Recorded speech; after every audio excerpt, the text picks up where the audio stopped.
Alright, I'm going to kind of try and show you what's going on here. So I got my telescopic bore gauge here. Well, telescopic gauge set. Taking some measurements. Obviously using a digital caliper there. I also have set up my micrometer set, as well as I've got the dial bore gauge. So I'm going to be checking a few things in here.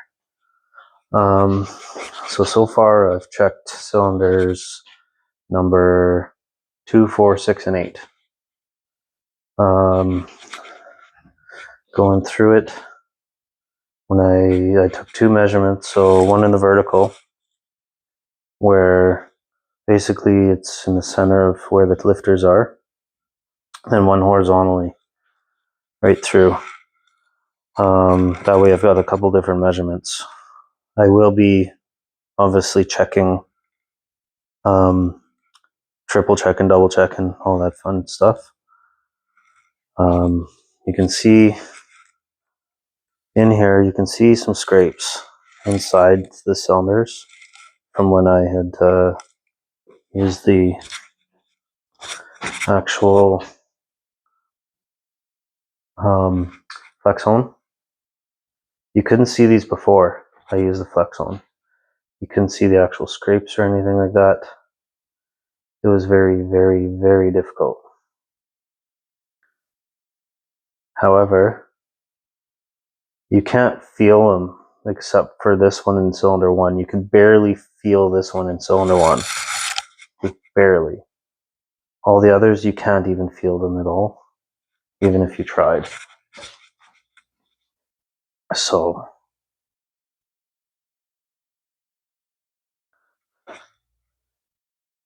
the engine obviously did clean up a little bit, as you might have saw with the other video. I will be checking the crankshaft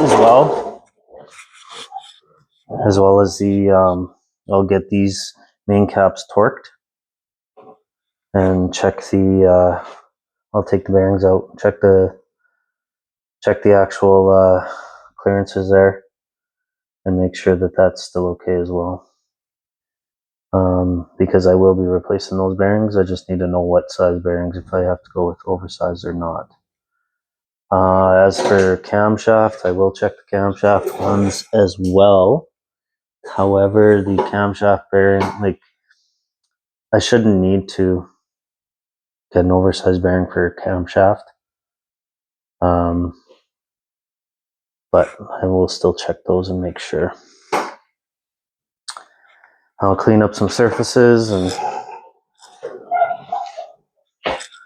continue with all the fun of trying to make sure I have the right measurements before I order the actual parts.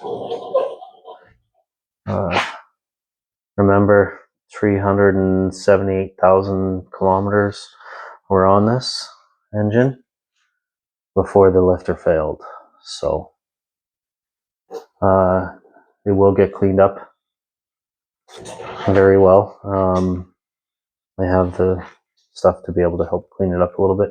I did do some cleanup if you see my other videos, including cleaning up the edges here, as you've noticed. So it will, I'll just continue on this journey, and hopefully I can get this engine back in my truck eventually here. So thank you. Have fun.